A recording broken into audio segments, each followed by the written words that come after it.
नमस्कार दोस्तों। तो आज हम यहाँ पर अधिगम वक्र पढ़ेंगे।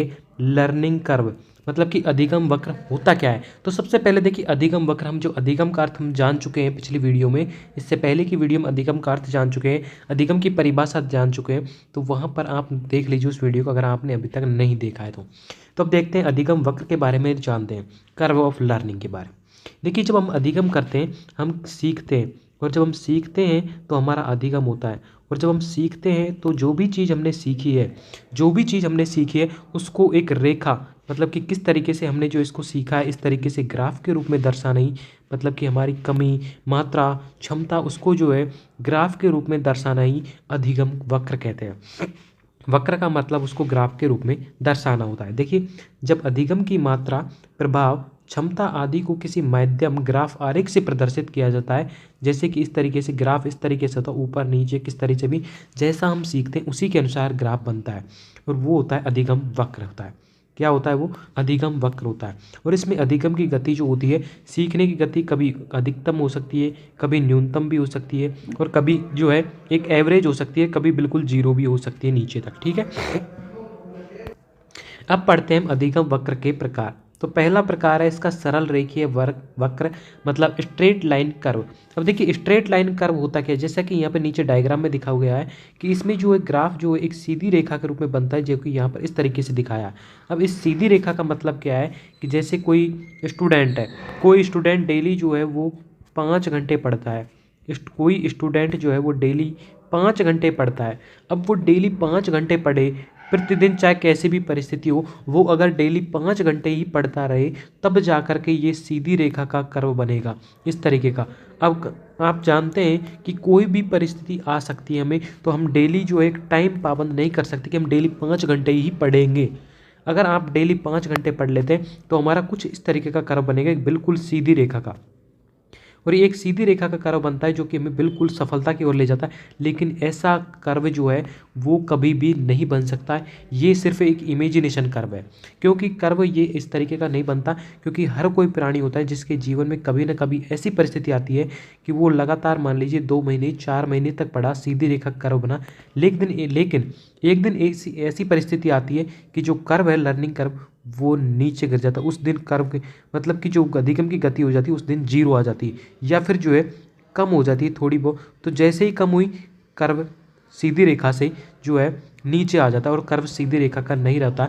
तो सरल रेखीय वक्र जो होता है इसमें क्या होता है, अधिगम की गति एक दिशा में समान रूप से आगे बढ़ती है, समान रूप से आगे तो बढ़ती है, लेकिन ये कर्व जो है वो बनाया नहीं जा सकता, क्योंकि हर कोई व्यक्ति, हर कोई स्टूडेंट जो है लगातार नहीं पढ़ सकता। जैसे कि एक टाइम है, कभी ना कभी उसके जीवन में कुछ ऐसी परिस्थिति आ जाती है कि उसका जो सरल रेखा का वक्र है वो नहीं बन पाता है। ठीक है, तो यहाँ पर अधिगम वक्र का हमने सरल रेखीय वक्र हमने यहाँ पर कंप्लीट कर लिया है। नेक्स्ट इसका जो दूसरा कर्व है वो पढ़ते हैं हम, उन्नतोदर वक्र। उन्नतोदर वक्र मतलब एलिवेशन लर्निंग कर्व। देखिए इस वक्र को जो क्या होता है, इसको एक तो ऋणात्मक नाम दिया गया है, और निष्पादन हास्य वक्र, यह नहीं आएगा इसमें, निष्पादन हास्य वक्र। अब इसको निष्पादन हास्य वक्र क्यों कहते हैं, ऋणात्मक वक्र क्यों कहते हैं? देखिए यहाँ पर जो कर्व दिखाया गया है, यहाँ पर जो कर्व दिखाया गया, इस कर्व में देखिए आप पहले देख रहे हैं कि अधिगम की गति जो अधिगम जो हो रहा है वो सीखने की गति हो रही है, ऊपर तक बढ़ती गई। देखिए उच्चतम तक हो गई यहाँ तक, और फिर उसके बाद में यहाँ तक उच्चतम हो गई। इसके बाद ये नीचे झुकना प्रारंभ कर देगा कुछ इस तरीके से। जब ये नीचे झुकना प्रारंभ कर देगा तो यहाँ पर क्या होगा कि पहले जो अधिगम की गति, यहाँ से सीखने की गति देखिए बढ़ती जा रही थी, बढ़ती जा रही थी, और यहाँ तक बढ़ी। जब यहाँ पर इसका मैक्सिमम पॉइंट हो जाएगा, सबसे अधिक उच्चतम गति हो जाएगी, उच्चतम बिंदु पर पहुंचेंगे तो फिर गति जो होती है वो कम होना प्रारंभ हो जाएगी। और जब उच्चतम बिंदु से कम होना प्रारंभ होगी तो यहाँ पर क्या हुआ, सीखने की गति में क्या हुई, कमी हुई, मतलब कि ह्रास हो गया। और कमी में ह्रास हो गया, तो ह्रास होने के कारण, ह्रास का मतलब कमी, इसीलिए इसे निष्पादन ह्रास वक्र के नाम से जाना जाता है। और इसीलिए इसे ऋणात्मक वक्र कहते हैं, क्योंकि इसमें बाद में जो है अधिगम जो होता है वो ऋणात्मक हो जाता है। ठीक है, यहाँ पर क्या होता है, इसमें पहले अधिगम की गति तीव्र बढ़ती जाती है, बढ़ती जाती है, और उच्चतम बिंदु तक पहुँचने के बाद में फिर वापस जो अधिगम की गति निम्न होने लगती है। ठीक है, अगला है नतोदर अधिगम वक्र या फिर कॉनकेव लर्निंग कर्व। देखिए इसको एक तो पॉजिटिव लर्निंग कर्व के नाम से जाना जाता है, और दूसरा इसको वर्धमान वक्र के नाम से जाना जाता है। ठीक है। अब बात करते हैं कि ये वक्र होता क्या है। तो देखिए इस वक्र में क्या होता है कि किस तरीके का ग्राफ है। अब इस ग्राफ में आप देख रहे हैं कि यहाँ पे जो है पहले अधिगम की गति क्या है, निम्न, फिर देखिए ऊपर बढ़ रहा है ग्राफ। तो शुरू में इसमें क्या होता है, इस वक्र में शुरू में अधिगम की गति जो होती है वो कम होती है।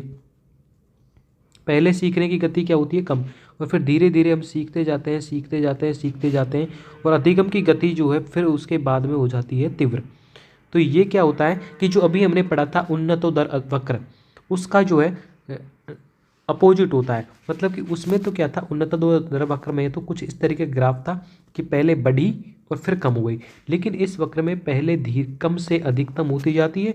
और उन्नतोदर वक्र जो हमने पढ़ा था एलिवेशन लर्निंग कर्व, उसमें जो है अधिकतम से बढ़ी हुई थी, लेकिन अधिकतम से फिर क्या हो जाती है, कम हो जाती है। ठीक है, तो इसलिए इसके नतोदर अधिगम वक्र नाम दिया गया, क्योंकि इसमें अधिगम की गति जो पहले धीमी होती है और फिर जब हम सीखते जाते हैं, सीखते जाते हैं, और फिर अधिगम की गति जो यहाँ पर तेज होना शुरू हो जाती है और वह उच्चतर स्तर की ओर बढ़ती जाती है। ठीक है, इसके बाद आता है अगला कर्व जो है वो मिश्रित अधिगम वक्र, या फिर जो हमें mixed learning curve.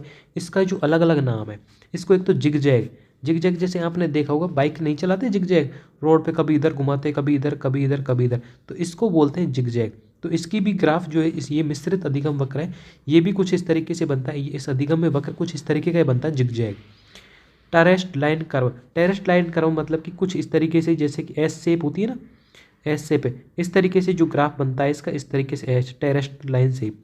Sigmoid, sigmoid मतलब एस कर्व, एस का मतलब एस शेप, सिग्मोइड कर्व, या फिर अवग्रहास वक्र भी कहते हैं, इसके नाम है ये उपनाम, ध्यान रखना कि मिश्रित अधिगम वक्र के नाम से पूछा जा सकता है, या फिर जिगजैग कर्व, या फिर terraced line curve, sigmoid curve, या फिर अवग्रहास वक्र, किसी भी नाम से पेपर में आपको मिल सकता है। ठीक है, अब देखिए ये एस वक्र या फिर जो सिग्मोइड वक्र है या फिर मिक्स्ड अधिगम वक्र होता क्या है। देखिए तो दोस्तों अब यहाँ पर देखिए, यहाँ पर जो एक तो ये डायग्राम बना हुआ है, एक डायग्राम मैं बना देता हूँ यहाँ पर। ठीक है, तो एक डायग्राम मैं यहाँ पर बना देता हूँ, और ये डायग्राम की सहायता से समझिए, इस डायग्राम की सहायता से समझिए कि ये दो डायग्राम है, इसमें देखिए एक तो ये डायग्राम बना हुआ है, दूसरा एक डायग्राम मैं इस तरीके से बना देता हूँ। ठीक है, ये बन गया। अब देखिए इन दोनों डायग्राम में अंतर, यहाँ पे तो जो अधिगम की गति वो है कम, कम नहीं, उल्टा जो है यहाँ पर बढ़ रही है। तो यहाँ पर क्या हो रही है, ये यहाँ पर पहले क्या हो रही है, तीव्र बढ़ रही है, बढ़ रही है, और यहाँ पर उच्चतम पॉइंट पर आ गई, तो यहाँ पर क्या हो जाती है, सबसे तीव्र, सबसे तीव्र हो गई यहाँ पर। ठीक है, उच्चतम पॉइंट आ गया।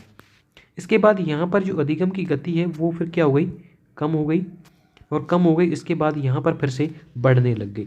लेकिन इस ग्राफ में देखिए आप, यहाँ पे पहले अधिगम की गति कैसी है, यहाँ पे अधिगम की गति जो है वो कैसी है, यहाँ पे अधिगम की गति कम है। उसके बाद आप देख रहे हैं कि यहाँ से जो धीरे धीरे धीरे धीरे बढ़ी और यहाँ तक बढ़ी, तो अधिगम की गति फिर बाद में बढ़ी है। इसमें क्या है, पहले कम है और बाद में बढ़ी है, इसमें पहले बढ़ गई, देखिए पहले बढ़ी है ना, फिर बाद में यहाँ पर कम हो गई। तो इस एस सिग्मोइड वक्र में कर्व में क्या होता है कि ये एक तो एलिवेशन कर्व जो अभी हमने पढ़े थे पहले, इससे पहले एलिवेशन कर्व, और जो दूसरा हमने पढ़ा था कॉनकेव कर्व, कौन से पढ़ा था, कॉनकेव कर्व, इन दोनों का मिक्सचर होता है। मतलब कि इसमें अधिगम की गति पहले कम भी हो सकती है और बाद में पहले तीव्र भी हो सकती है, बाद में तीव्र भी हो सकती है, बाद में कम भी हो सकती है। कभी आपने देखा हो ईसीजी, ईसीजी मतलब होता है इलेक्ट्रोकार्डियोग्राफ, जो कि आपने फिल्मों में या फिर हॉस्पिटल में जो कंप्यूटर स्क्रीन लगी होती है उसमें कुछ इस तरीके की लाइन चली थी ग्राफ की। तो ये जो होता है ना, इस तरीके का कर्व बनेगा इसका, मतलब कि अधिगम कभी बढ़ा फिर घट गया, फिर ज़्यादा फिर घटा, कभी नीचे तक आ गया। तो इस तरीके से इसका कोई निश्चित ग्राफ नहीं है, ये घट भी सकता है, बढ़ भी सकता है, इसका कोई निश्चित रूल नहीं है। ये उन्नतोदर अधिगम और नतोदर अधिगम वक्र का मिश्रित होता है। ठीक है, इसमें पहले तीव्र हो सकता है, पहले कम हो सकता है, बाद में तीव्र हो सकती है गति, बाद में कम हो सकती है। ठीक है, तो आज की क्लास में हमने जो है अधिगम वक्र के बारे में डिस्कस कर लिया है। तो अधिगम वक्र जो है लर्निंग कर्व से जो भी क्वेश्चन आएगा वो आपको यहीं से आने वाला है, तो आपका क्वेश्चन यहाँ से बाहर नहीं जाने वाला, बिल्कुल सही हो जाने वाला है।